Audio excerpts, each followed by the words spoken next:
வீடியோவை தொடர்ந்து பார்க்குற அனைவருக்கும் வணக்கம். இன்றைக்கி இந்த வீடியோவில் பார்த்தீங்கன்னா மீஷோ ஆப்லேருந்து ஒரு நெக் பேட்ச் ஒர்க் வாங்கியிருந்தேன். அதை தான் வந்து கஸ்டமருக்கு வச்சு ஸ்டிச் பண்ண போகிறேன். ஸோ உங்கள் கூடயே வந்து இந்த வீடியோவை நான் ஷேர் பண்ணியிருக்கேன். வீடியோ பார்த்திங்கன்னா ரொம்பவே யூஸ்ஃபுல்லாக இருக்கும். இந்த மாதிரி நெக் பேட்ச் ஒர்க் வைக்கும் போது பார்த்திங்கன்னா ப்ளைன் மெட்டீரியலில் வைக்கும்போது ரொம்ப பார்க்க அழகாக இருக்கும். நெக்கோட சென்டரில் வச்சு நம்ம வந்து ஸ்டிச் பண்ணிக்கணும். அந்த பேட்ச் ஒர்க்கை நெக்கை சுற்றி ஸ்டிச் பண்ணிக்கணும். மெயின் பீஸில் இந்த பேட்ச் ஒர்க் வந்து மெயின் பக்கமாக வச்சு நம்ம ஸ்டிச் பண்ணிக்கலாம். அதுக்கு மேலே பார்த்திங்கன்னா வந்து லைனிங் மெட்டீரியல் வந்து வச்சு நெக்கு கரெக்டாக வச்சோமான்னு செக் பண்ணிக்கிட்டு குண்டு ஊசி வச்சுட்டு அதுக்கப்புறம் ஸ்டிச் பண்ணிக்கிறேன். அந்த பேட்ச் ஒர்க்கில் எவ்வளோ தூரம் நெக் வந்திருக்கோ அவ்வளோ தூரம் ஸ்டிச் பண்ணிக்கலாம். அது கீழே நம்ம ஸ்டிச் பண்ணோன்னா பார்க்க நல்லா இருக்காது. ஸோ நெக்கை கட் பண்ணிக்கிட்டு திருப்பும் போது பார்த்திங்கன்னா ரொம்ப அழகாக இருந்தது. இந்த பேட்ச் ஒர்க் வச்சு தைக்கும் போது உங்களுக்கு எப்படி இருக்குதுன்னு சொல்லிட்டு கண்டிப்பாக கமெண்ட்டில் சொல்லுங்கள். இப்போ வந்து பார்த்திங்கன்னா கைக்கிட்ட பைப்பிங் கேட்டிருந்தாங்க. 1 இன்ச்சு வந்து ஒயிட் கலர் மெட்டீரியல் எடுத்துக்கிட்டு பைப்பிங் த்ரெட் வச்சு நான் ஸ்டிச் பண்ணிக்கிறேன்.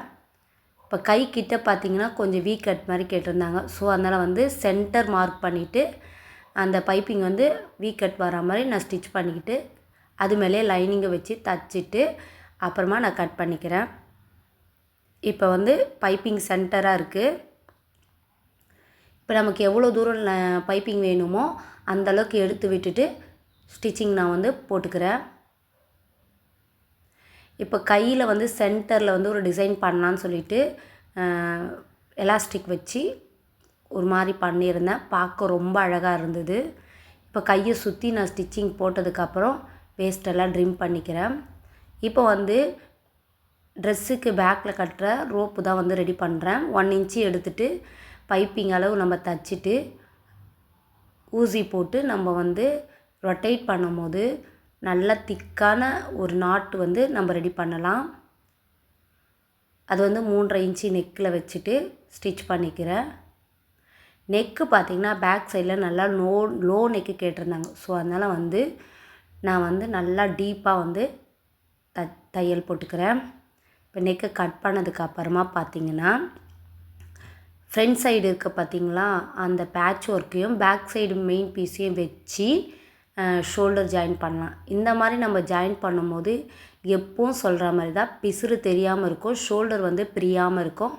ஸோ அதனால் வந்து ஷோல்டர் வந்து 1/2 இன்ச்சில் வச்சு தைச்சதுக்கப்புறமா நெக்கை சுற்றி எட்ஜஸ் தையல் போட்டோன்னா ரொம்ப அழகாக இருக்கும். நெக்கோட டிசைன் பார்க்குறதுக்கு ஃபுல்லாக தைச்சிக்கிறேன். அதுக்கப்புறம் பார்த்திங்கன்னா ரெடி பண்ணி வச்சுருந்த ஸ்லீவை வந்து சென்டர்லேருந்து நான் வந்து தையல் போட்டுக்கிறேன்.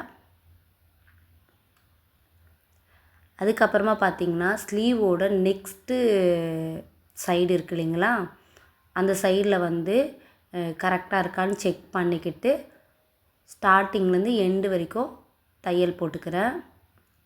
அதுக்கப்புறம் பாட்டம் பீஸ் வந்து லைனிங்கும் மெயின் பீஸையும் வந்து தையல் போட்டுட்டு சென்டர் ஃப்ளீட் வர மாதிரி கேட்டிருந்தாங்க. ஸோ இந்த பக்கமும் அந்த பக்கமும் 4 இன்ச்சு 4 இன்ச்சு விட்டுட்டு எக்ஸ்ட்ரா தேவையான ஃப்ளீட் மொத்தமும் வந்து தேவையான மெஷர்மெண்ட்டில் வச்சு தச்சிக்கிறேன். இப்போ நம்ம ரெடி பண்ணதை அப்படியே என்ன பண்ணுறோன்னா மேலே இருக்க பார்த்திங்களா அந்த பார்ட்டில் சென்டரில் வச்சு ஸ்டிச்சிங் போட்டோன்னாக்கா சென்டரில் மட்டும் ஃப்ளீட் வர மாதிரி பார்க்க ரொம்ப அழகாக இருக்கும்.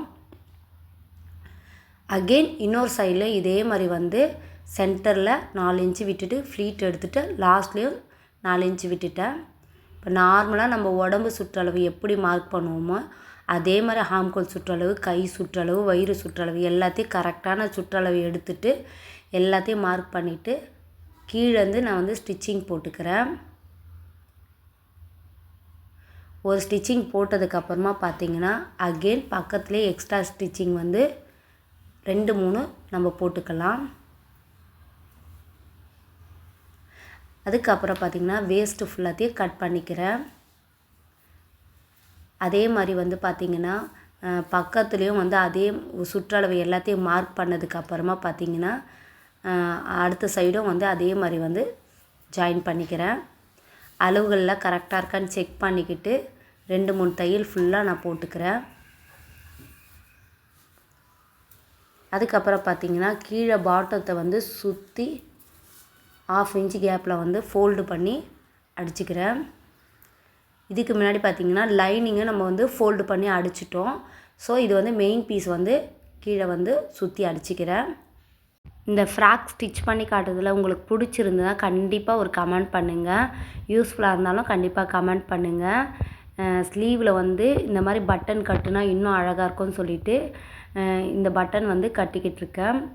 இது ஒவ்வொரு பட்டனும் கட்டி முடிச்சோடனே பார்த்திங்கன்னா எண்டு நாட் போட்டுட்டு அகெயின் வந்து இன்னொரு பட்டன் வந்து கட்டினா தான் வந்து பார்க்க நல்லாயிருக்கும்.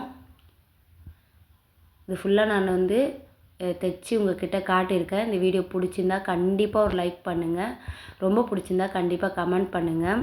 இந்த ட்ரெஸ்ஸோட டிசைன்ஸ் எல்லாம் எப்படி இருக்குது சொல்லிட்டு கண்டிப்பாக கமெண்ட் பண்ணுங்கள்.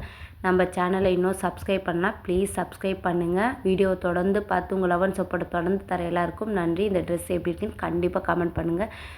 தேங்க்யூ.